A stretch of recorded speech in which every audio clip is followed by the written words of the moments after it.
धन्यवाद देशपांडे सर आणि नारळीकर सर. अ, देशपांडे सरांनी आत्ताच राष्ट्रीय विज्ञान कथा दिनानिमित्त जे काही कार्यक्रम महाराष्ट्रभर झाले त्याचा आढावा घेतलाय. आणि मला सांगायला आनंद वाटतो की आत्ताच्या या कार्यक्रमात प्रस्थापित विज्ञान कथा लेखक आणि नवोदित विज्ञान कथा लेखक असे सगळेच आवर्जून उपस्थित आहेत. त्या व्यतिरिक्त महाराष्ट्राच्या कानाकोपऱ्यातून रसिक उपस्थित आहे. मी काही मोजकी नावं घेतो. त्याच्यामध्ये निरंजन सोहनी सांगली, राजीव पुजारी सांगली, सारंग पितळेवाड लातूर, संजीव कुलकर्णी पुणे. आपले आजचे मान्यवर जे आहेत त्यापैकी दोन मान्यवर पुण्यातले आहेत आणि एक थेट अमेरिकेतून जॉईन झालेत. आशिष महाबळ सर, तुमचं स्वागत आहे. अ, आकाश सरांची कथा आपण ऐकण्याआधी त्यांचा एक थोडक्यात परिचय मी करून देतो. अ, आकाश होगाडे सर पुण्यामध्ये माहिती तंत्रज्ञान क्षेत्रात गेली 6 वर्ष कार्यरत आहेत. मात्र त्यांचं शिक्षण कोल्हापूरमध्ये झालं. कोल्हापूरमध्ये असताना साधारण 2011 साली त्यांनी मराठी विज्ञान परिषदची विज्ञान कथा स्पर्धा घेते त्याच्यात त्यांनी पहिल्यांदा भाग घेतला. आणि त्याच्यामध्ये नंतर तांत्रिक लेख, समीक्षा आणि कथा कार्यशाळांमध्ये त्यांनी भाग घेतला. 2012 साली त्यांनी मराठी विज्ञान परिषदेने आयोजित केलेल्या कथा स्पर्धेत विभागीय पारितोषिक त्यांनी पटकावलेलं आहे. अनेक कथा आणि भाषणांना पुरस्कार त्यांना प्राप्त झालेले आहेत. मराठीत विज्ञान कथा, सामाजिक कथा, विज्ञान कविता, भय किंवा गूढ कथा अशा साहित्य प्रकार त्यांनी हाताळलेले आहेत. हे साहित्य त्यांचं मराठीतील नामांकित मासिक, नियतकालिक, कथासंग्रह, वर्तमानपत्र आणि इंग्रजीत इंटरनेटवरही प्रसिद्ध झालेलं आहे. श्रीयुत आकाश हे यांना ब्लॉग लिहायचं पण सवय आहे. आणि मराठी विज्ञान परिषदेच्या माध्यमातून जो सायफाय कट्टा स्थापन झाला तर त्याच्यावर पण ते जमेल तसं सहभागी होत असतात आणि त्या कट्ट्यावर लिखाण करत असतात. त्यांनी लिहिलेलं अनामिक या विज्ञान कथेचा समावेश अनामिक एक कथा अनेक या विज्ञान कथा संग्रहात झालेला आहे. तर मी आकाश सरांना विनंती करतो की त्यांनी त्यांची कथा पांडुपाचा दगड सादर करावी. आकाश सर. नमस्कार सर्वांना. धन्यवाद प्रदीप.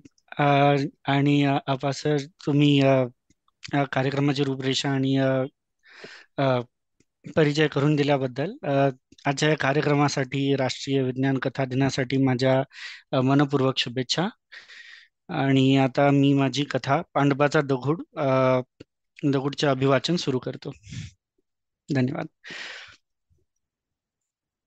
पांडवा आज सूत कारखान्यात कामावर जाणार नव्हता. आपल्या खपराच्या घरात तो एकटाच राहत होता. त्याची बायको काही वर्षे आधी टायफॉइडने वारली होती. तेव्हापासून तो दारूच्या व्यसनाच्या आहारी गेला होता. एकटा राहत असल्याने तो बेलगाम वागायचा. तोंडाचा फटकळ असल्याने कोणी त्याच्या तोंडी नाही लागायचा. बायको वारल्यानंतर सासरच्यांनी सुद्धा त्याच्याशी संबंध तोडले होते. कोणी जाईल अवदसा पदरात पाडून घ्यायला, लोक म्हणायचे. नाही म्हणायला पांडवाला सुद्धा या सगळ्याची सवय झाली होती. एकटं जगणं त्याला आवडू लागलं होतं. सकाळी दिवसभर कारखान्यात राबणे आणि संध्याकाळी कामावरून येताना वाट थोडी वाकडी करून दारूच्या कुत्त्यावर जाणे, तिथंच 2 घास पोटात ढकलणे आणि रात्रीच्या वेळी फक्त झोपायला घरी येणे, हा त्याचा नित्याचा क्रम झाला होता. गेले काही दिवस मात्र गावकरी त्याच्याशी सलगी करू पाहत होते. कुठेही तो चालला की त्याची विचारपूस करायचे. बोलावून टपरीवर चहा भडंग द्यायचे. पांडवाला सगळ्या गोष्टी कळत होत्या. लोकांच्या वागण्यातला खोटेपणा त्याच्या नजरेला सहज दिसायचा आणि म्हणूनच पांडवाने गावकऱ्यांना आपल्या मनाचा थांगपत्ता लागू दिला नव्हता. त्या दिवशी रात्रीची वेळ होती.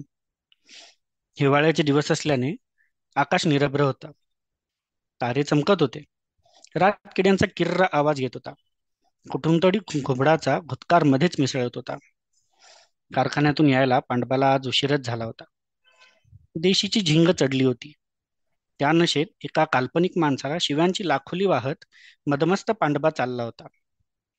मध्येच एखाद्या लावणीच्या वगातले शब्द अस्खलित पुटपुटत होता. सोबतीला त्याच्या हातात एक कंदीलच काय तो वाटेवर उजेड टाकत होता. अंधारात कधी त्याचा पाय दगडावर किंवा एखाद्या खड्ड्यात पडत होता, तर कधी अर्धवट सुटलेलं धोतर त्याच्या पायात यायचं. दूर दूरपर्यंत बत्ती अजून दिसत नव्हती की कुत्र्यांच्या भुंकण्याचा आवाजही नव्हता. गंगे अशी म्हणून मध्येच त्याने आपल्या वारलेल्या बायकोस हाक मारली आणि मटकन खाली मांडी घालून बसला. हाताच्या बोटांनी मग जमिनीवर मातीत काहीतरी आकृत्या काढत होता. गंगी समोरच आहे असे समजून काहीतरी बडबड करत होता. उठून पुन्हा चालू लागला. चालता चालता त्याचं धोतर कुठल्या तरी काट्याच्या जाळीत अडकलं. अरे सोड माझं धोतर, अरे तुला कुणी आया बहिणी आहेत का नाही, असं काट्याच्या जाळीला विचारू लागला. त्याने धोतर सोडवून घेतलं. इतक्यात कुठेतरी लख्ख प्रकाश पडला आणि क्षणार्धात नाहीसा झाला. घडलेल्या प्रकाराने पांडवाची झिंग थोडी उतरली. कोण आहे रे तिकडं, मोठ्या आवाजात त्यानं विचारलं. त्याच्या प्रश्नाला काहीच उत्तर आलं नाही, म्हणून हातातला कंदील वर उचलून तो त्या बाजूला गेला. साधारण 1 मैलावर मोठा खड्डा पडला होता. कोण आहे रे ते, सांगतात आता काय येऊ गुमान, काय येऊ तिकडं. तरीही काही उत्तर नाही. वैतागून पांडवा त्या खड्ड्याजवळ आला. चांगला लांबलचक खड्डा पडला होता. कोण आहे रे ते, परत एक हाक. आपल्या डोळ्यांनी हा प्रकार पाहत असताना त्याची नजर खाली गेली. साधारण 5 फूट खाली त्याला काहीतरी चमकताना दिसलं. अरे थांब तिथंच, आलो, असं म्हणत तो त्या खड्ड्यात उतरला. उतरला कसला, पडलाच तो. अंगाला त्याच्या बरंच खरचटलं होतं. अगं आहे गंगे, लागलं बघ मला, भक्ती आहेस नव, मेलो मेलो, अशी आरोळी देऊ लागला. जागोजागच्या जखमांनी त्याचं सारं अंग रसरसत होतं. आता B-612च्या मुख्यालयात. त्या उल्केच्या मार्गाचा आराखडा काढलात का, व्हिडिओ कॉलवर एक माणूस मोठ्याने ओरडत होता. पटकन चेक करा तिची इम्पॅक्ट साईट कुठे आहे. तुमच्याकडे जगभराचं इन्फ्रास्ट्रक्चर असताना ही एरर आलीच कशी, ही चूक झालीच कशी. हो सर, सगळी टीम त्याच कामाला लावली आहे, B-612चे भारतातले प्रमुख बोलत होते. आपल्या निष्काळजीपणामुळे वरिष्ठांना उत्तर देता देता त्यांना घाम फुटला होता. मिस्टर, आम्ही आमच्या रिपोर्टमध्ये ठळक करून स्पष्ट सांगितलं होतं की ती उल्का खूप लहान असली तरी खूप मौल्यवान खनिज साठा आहे तिच्यामध्ये. दिलेला रिपोर्ट नीट वाचा मिस्टर, तुमचा निष्काळजीपणा फावला आहे इथे तुम्हाला, समोरची व्यक्ती बोलत होती. त्या उल्केमध्ये पाणी कमी आहे आणि इतर धातू खनिजांचे प्रमाण अधिक आहे. आता उरले सुरले भाग कोणाच्या हाती लागण्याच्या आधी तुम्ही ती शोधा आणि आपल्या ताब्यात घ्या. पुढच्या 4 तासात मला रिपोर्ट हवाय. शेवटचं वाक्य मोठ्या आवाजात बोलून त्या माणसाने व्हिडिओ कॉल कट केला आणि इकडे प्रमुख साहेब आपल्या कपाळावरचा घाम पुसू लागले. सॉफ्टवेअर मधील एका नगण्य एररमुळे उल्केच्या आघातापूर्वीच्या मार्गाचा आराखडा चुकला होता. तोच दुरुस्त करून लवकरात लवकर बरोबर आराखडा मिळवायचा होता. B-612च्या मुख्यालयात गडबड सुरू होती. उल्का आणि अशनींवर लक्ष ठेवणारी आणि निरीक्षणे करणारी ही एक खाजगी संस्था होती. कालांतराने शासनाकडे आर्थिक प्रवाह कमी झाल्याने त्या संस्थेचे खाजगीकरण करण्यात आलं होतं. उल्का उत्खनन आणि पृथ्वीवर आलेल्या उल्कासदृश खगोलांचा अभ्यास हे या संस्थेचं मुख्य काम होतं. अशा खगोलांकडे लक्ष ठेवणे आणि त्यांच्या मार्गांचा आराखडा काढणे हे महत्वाचं होतं. काही प्रोब आणि यंत्रे त्यांनी शुक्राच्या कक्षेत स्थापन केली होती. मंगळाच्या कक्षेत ही यंत्रणा स्थापन करण्याचे काम अजून सुरू होते. अंतराळात अशाने उत्खनन करून ती मधले मौल्यवान धातू आणि खनिजे पृथ्वीवर पाठवून त्यांचा नैसर्गिक सामग्रीसारखा कच्च्या मालाच्या रूपात उपयोग केला जात होता. पण काही अंतराळात उत्खनन करून त्या उत्खननातून उपयोगी घटक खूप कमी प्रमाणात मिळत. नंतरच्या काळात बऱ्याच खाजगी मोठमोठ्या कंपन्या या क्षेत्रात उतरल्या. अवकाश स्पर्धा पुन्हा एकदा सुरू झाली होती. इम्पॅक्ट साईट राजापूर जवळ आहे. एक ज्युनियर हातात पेपर घेऊन धावत पळत प्रमुखांच्या केबिनमध्ये आला.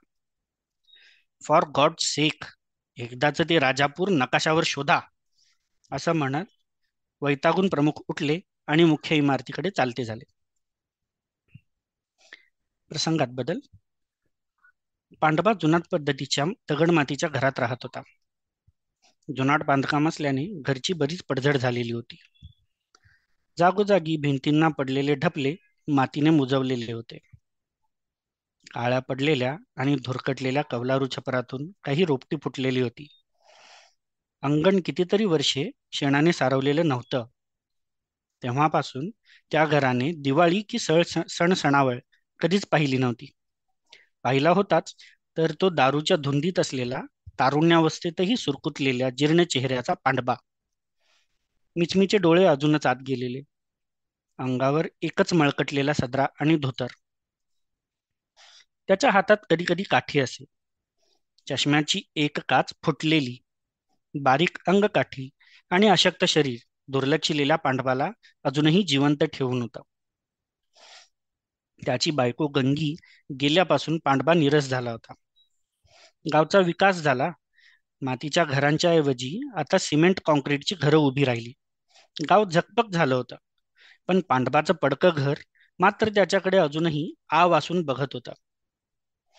गंगी वारल्यानंतर, अरे माझी गंगी साक्षात तुळसावती, ती गेली आणि तुला ठेवून काय करू रे मी, असं म्हणून पांडवानं दारातली तुळस काढली होती. जगभरात आर्थिकीकरणाने कायापालट केलेला असला तरी गावं आणि खेडी या प्रगतीपासून वंचित होती. गावातले लोक अजूनही जुन्या मानसिकतेतच जगत होते. मिळेल तो व्यवसाय अथवा चाकरी करून पोट भरायचा. फावल्या वेळेत चावडी समोरच्या पारकट्ट्यावर बैठक बसवायची आणि तंबाखू मळत आणि तोंडात पान घोळवत गावभरच्या चहाड्या करायचा.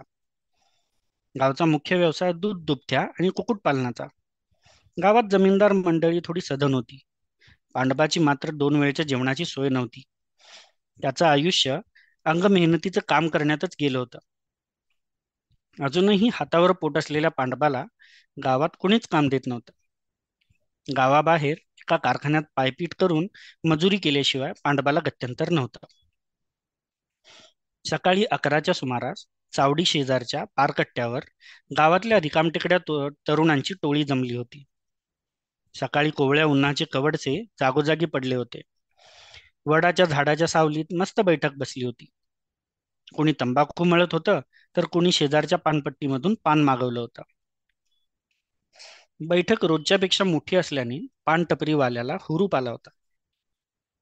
दूरवर काही काळ्या चकचकीत चारचाकी धूळ उडवत राजापूर गावच्या दिशेने येत होत्या. सोबत काही अँटेना असलेले ट्रॅव्हलर कार सुद्धा होत्या. त्या जसजशा चावडीजवळ येऊ लागल्या तशा कट्ट्यावर बसलेल्या प्रत्येकाच्या नजरा त्या बाजूने रोखल्या गेल्या. गाड्यांचा ताफा आता पारकट्ट्याजवळ येऊन थांबला तशी सगळी मंडळी आपापली धोतरं नीट करून उभी राहिली. कोणीतरी सरपंचांना पाचारण केलं. इतक्या चकचकीत चारचाकी गाड्यांचा ताफा गावकऱ्यांनी कधीच पाहिला नव्हता. त्यामुळे गावातील लहान सहान पोरं, हौशी लोक, बाया बाप सगळ्यांची गर्दी त्यांभोवती जमली. गावात चारचाकी म्हणजे सरपंचांच्याकडे जुनी गाडी होती, ती सुद्धा धूळ खात पडलेली. गावात पक्के रस्ते बांधले होते, पण वेळोवेळी डागडुजी न केल्याने त्यांमध्ये खड्डे पडून ते खराब झालेले होते. आता त्या चारचाकीमधून काळ्या सुटाबुटाचा पेहराव असलेले लोक बाहेर आले. B612 या संस्थेचे प्रमुख उतरले आणि आजूबाजूच्या जमलेल्या गर्दीवर त्यांनी आपली एक करडी नजर फिरवली. एक तुच्छतादर्शक सुस्कारा सोडला आणि आपल्यातच काहीतरी बोलू लागले. एव्हाना सरपंचही आपलं पोट सावरत आणि धोत्राचा सोगा डाव्या हातात पकडून आलेले होते.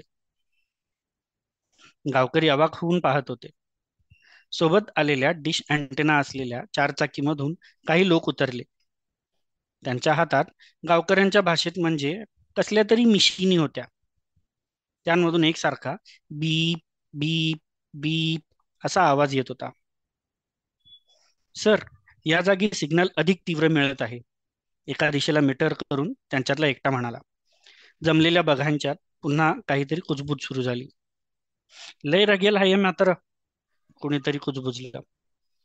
आपल्या दारात पांडपा पडक्या घराच्या अंगणात काहीशा तुटलेल्या बाजेवरती तिथे तंबाखू मळत बसला होता. पांडवाच्या घरी धूमकेतू आहे ना ये, बराबर आहे मग, पांडवा त्या सूटबुटातल्या पेहरावातील इस्माला म्हणाला. झिंग चढलेली नसतानाही त्याचा आवाज जड येत होता. पांडवाचे हे उत्तर ऐकून प्रमुख साहेब वैतागले होते. उल्केचा उर्वरित तुकडा त्यांना कोणत्याही परिस्थितीत हवा होता. रेडिओवर एकतर निष्काळजीपणामुळे त्यांना त्यांच्या वरिष्ठांचे बोलणे खावे लागले होते, आणि आता हा पांडवा त्यांच्याकडे पैशांची मागणी करत होता. पैशांची मागणी ऐकून सरपंचांच्या मात्र तोंडाला पाणी सुटलं. ते पुढे सरसावले. पांडवाला दमदाटी करण्याचे त्यांनी काही निष्फळ प्रयत्न केले. पांडवा मात्र हट्टाला पेटला होता. प्रमुख साहेबांना तो त्यांच्या कामात अडथळे निर्माण करत होता. शिकली सवरलेली लोक आपल्याकडे येऊन त्यांची गरज सांगतायत या विचाराने त्याच्या अंगावर मुठभर मांस चढलं होतं. तुम्हाला काय पावर? सरपंचांच्या दमदाटीला अंगणात असलेला पांडवा उत्तरला. दोन गावकऱ्यांनी त्याला दंड धरून पकडून ठेवलं होतं. पांडवा मधूनच त्यांना हिसका देऊन बोलायचा. पळत जाऊन पुन्हा कामात अडथळा आणायचा. काही केलं तरी संस्थेच्या टीमला तो गंगीच्या ट्रंक पर्यंत पोहोचू देत नव्हता. पांडवा म्हणाला, मी हा तुम्हासनी कुठे बी हात लावू देणार नाही. एवढे दिवस कुणी बी या पांडवाकडे बघितलं बी नाही, आणि आता सटवाईनं नशिबात लिवलेले 4 पैक माझ्या पदरात पडणार आहेत, तर मिरची मिरची झोमत्यावर तुम्हासनी. अरे शिंप्याचा नवरे तू, कैऱ्या पडल्यात की मी तुझ्या बासंग, आणि आता तूच आडवा पाय घालणार आता. त्या दिवशी योगायोगाने सापडलेला उल्केचा भाग दारूच्या झिंगेत वाटेत कितीतरी वेळा धडपडत पांडवाने घरी आणला होता. आतल्या खोलीत गंगीचा लोखंडी ट्रंक होता. सोबत आणलेला ऐवज त्याने त्यामध्ये ठेवला होता, आणि नंतर पडल्या पडल्या तसेच त्याला गाढ झोपेने घेरलं होतं. गावकरी आपापला अंदाज बांधत होते. किती पैसे मागितलं असतील रे पांडवानं? कोणीतरी प्रश्न केला. कोणी 1,000 बोललं, कोणी 10,000 बोललं, कोणी थोडं पुढे नेऊन 50,000, 1,00,000 एवढा अंदाज बांधला. एक सरपंच सोडले तर गावात एवढे पैसे कुणीच पाहिलेले नव्हते. पांडवाच्या घरची दोन दोनदा झडती घेऊन B612च्या टीमने पांडवाचं होतं नव्हतं तेवढं सामान घरभर विस्कटलं होतं. वेळ कमी होता. या घटनेचा कुठेही गवगवा न करता हे काम पूर्णत्वास न्यायचं होतं. परिस्थिती लक्षात घेऊन प्रमुख साहेब आपल्या ज्युनियरशी काही कुजबुजली. ज्युनियरने मग पांडवाच्या हातात नोटांचा पुडका दिला. तेव्हा पांडवा शांत झाला. काही वेळाने प्रमुख साहेब आणि त्यांची टीम एक सुरक्षा पेटी घेऊन घरातून बाहेर आले. प्रमुखांनी खून केली आणि त्यांनी दिस इम्प्रॅक्टिकल फूल असं म्हणत सुटकेचा सुस्कारा सोडला. संध्याकाळी गावात वैरण बाजार भरला होता. मुख्य चौकात वैरणाचे भारे सर्वत्र पसरलेले होते, आणि विक्रेते मोठमोठ्याने भाव करत होते. घडलेल्या प्रकारामुळे गावात, बाजारात प्रत्येकाच्या तोंडी पांडवाचं नाव होतं. पांडवा मात्र आपल्या अंगणातल्या बाजेवर विडी ओढत स्वस्त पडला होता. घरात सामान अजूनही अस्ताव्यस्त पडलेलं होतं. पांडवाच्या वृक्ष आणि कोरड्या स्वभावाला कारणही तसंच होतं. त्याचं राहतं घर त्याच्या आबाने बांधलेलं होतं. ते गावात सावकार होते. व्याजाने पैसे देऊन त्यांनी स्वतःसाठी काही पैसा उभा केला होता. गावाच्या वेशीवर जमीन घेतली होती. दूध दुभत्यासाठी 2 म्हशी होत्या. त्यावेळी पांडवाच्या खिशात पैशाची खुळखुळ होती. ऐश्वर्याच्या काळात आबानं पांडवाचं गंगीशी लग्न लावून दिलं. काही वर्षांनी तंबाखूच्या व्यसनामुळे आबा मात्र हृदयविकाराने गेला, आणि त्याबरोबर त्यानं उभा केलेला पैसाही. जागेवर तसाच भावकीने दावा केला, आणि सारं काही हिरावून घेतलं. पांडवाच्या हिशाला आलं ते फक्त राहतं घर. कालांतराने घराची दुरावस्था झाली. गंगी आणि पांडवा त्यांच्या फाटलेल्या संसाराची घडी करण्याचा प्रयत्न करत होते. त्यातच गंगीला टायफॉइड झाला. पैशाअभावी योग्य उपचार घेता नाही आले, आणि गंगी त्यातच वारली. तेव्हापासून पांडवांनी गावकऱ्यांशी सारे संबंध तोडले, आणि पडक्या घरात एकटं उरलेलं जगणं काढत राहू लागला.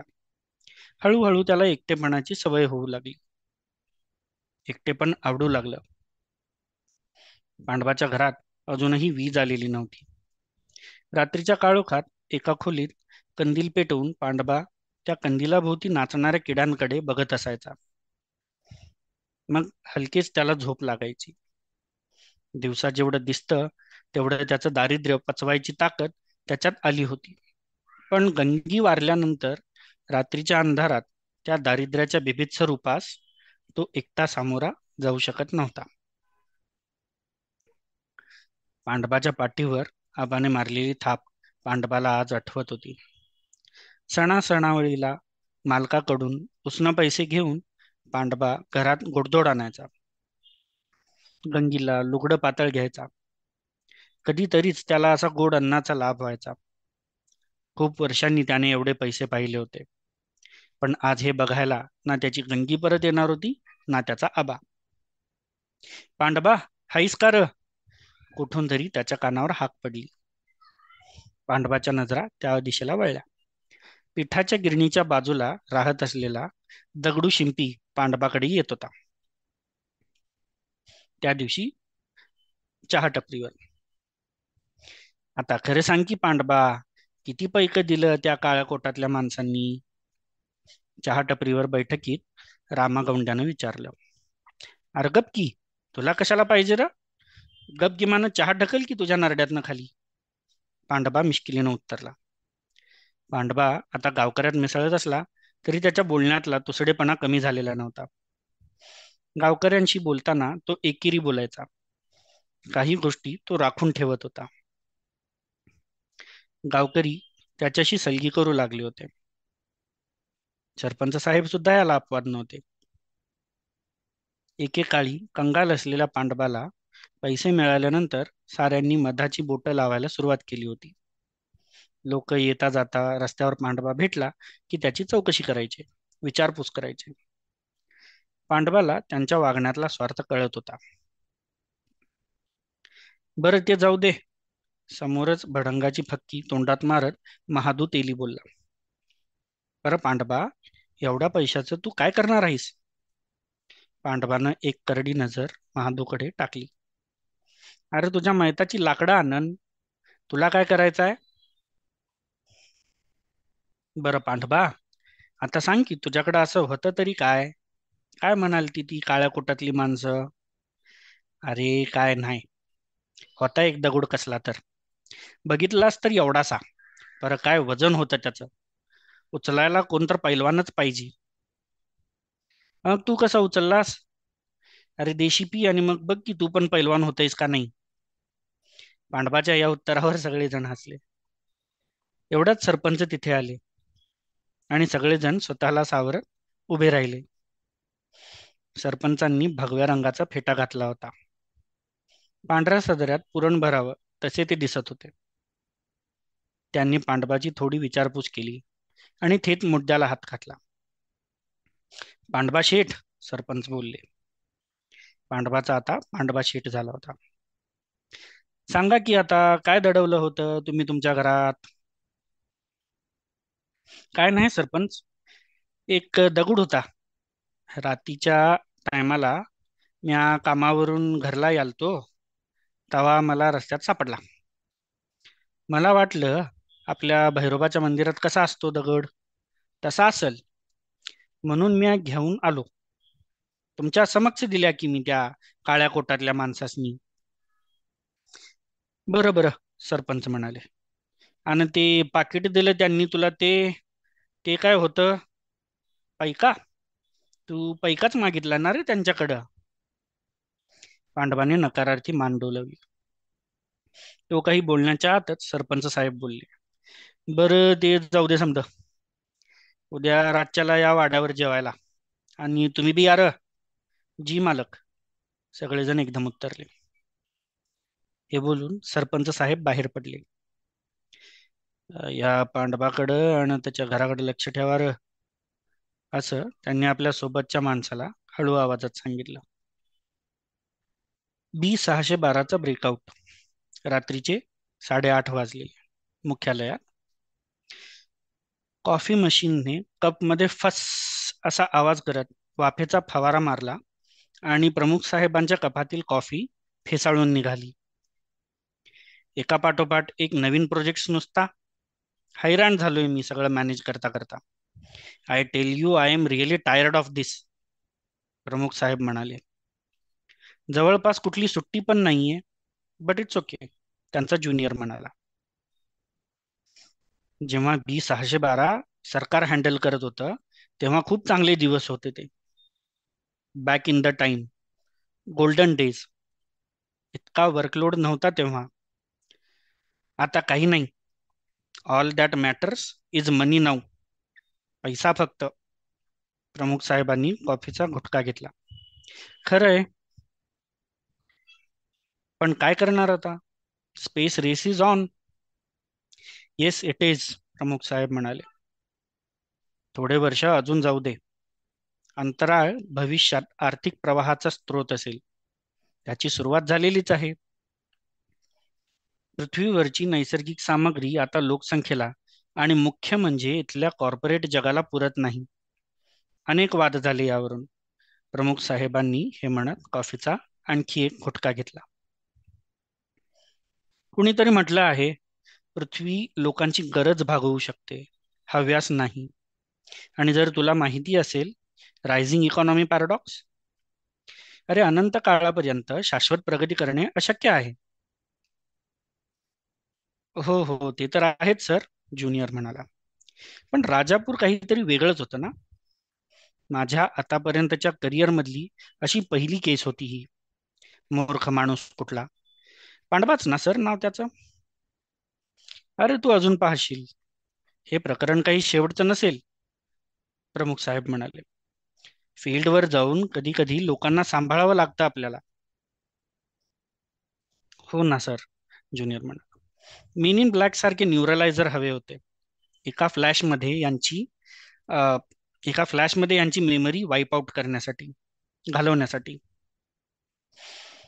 बाय द वे सर, त्या उल्केमध्ये किरणोत्सर्गी पदार्थांचे ट्रेसेस आपल्याला आढळले. माहिती आहे मला, प्रमुख साहेब म्हणाले.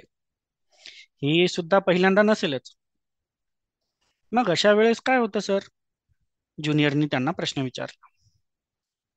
काही नाही. अशा उल्का आपण फील्डमध्ये जाऊन रिकव्हर करायच्या, त्यांना संग्रहित करायचा. आघाताच्या आधी, इम्पॅक्टच्या आधी आपल्याला त्या उल्केच्या मार्गाचा ट्रेस असेल तर आपण आधीच तिथे जातो. तिथल्या लोकांना स्थलांतरित करतो गरज असेल तर. त्याने आपलं काम करणंही सोपं जातं आणि कोणत्याही प्रकारची हानी होत नाही. यावेळेस आपल्याला सॉफ्टवेअर एररमुळे इम्पॅक्ट साईट समजली नाही, म्हणून इतका गोंधळ झाला. मग अशा वेळेस त्या लोकांचं काय? म्हणजे किरणोत्सर्गाच्या संपर्कात आल्यावर? There is nothing we can do after the damage is done, प्रमुख साहेब सुस्कारा सोडत म्हणाले. नुकसान झाल्यानंतर आपण काहीच करू शकत नाही. They are on their own. Then we did the good job, junior म्हणाला. घड्याळातले घड्याळाने रात्री 9चे ठोके वाजवले. चला, बाकीच्यांचा dinner break is our coffee break, प्रमुख साहेब म्हणाले. आणि या वाक्यावर दोघे मनमुराद हसले. राजापूरमध्ये रात्री 11 वाजून 5 मिनिटांनी सरपंचांनी सांगितल्याप्रमाणे खंड्या आणि धैर्या पांडबाच्या घरावर नजर ठेवून होते. आता बराच वेळ झाला होता, पण पांडबा अजून घराबाहेर पडला नव्हता. गेले 2-3 तास पांडबाच्या घरात काहीच हालचाल नव्हती. तो सरपंचांकडे जेवायला गेल्यावर घरफोडी करायला आणि आतला माल लंपास करायला सरपंचांनी सांगितलं होतं. त्याच्या अगदी नकळत ही चोरी करायची होती. सरपंचांनी ही योजना आखली होती. खंड्या आणि धैर्या सरपंचांच्या मर्जीतली माणसं होती. खंड्याला आता झोप येऊ लागली होती. किती वेळ वाट बघायची, खंड्या म्हणाला. आपण हे सरपंचांच्या सांगण्यावरून करतोय, पर आपल्याला कोणी पाहिलं तर? अये तू कपरे, पण होती नको मारू, तो सड्या आवाजात धैर्या म्हणाला. अरे म्या काय म्हणतो धैर्या, झाला एवढा वेळ वाट पाहिली, खरं यो पांडबा काय घराबाहेर पडना की. आपण जायचं का परत? सरपंचांना सांगू की सगळं? धैर्यानं डोळे मोठे करून खंड्याकडे पाहिलं रागाने. कुणाला बी नाही कळणार.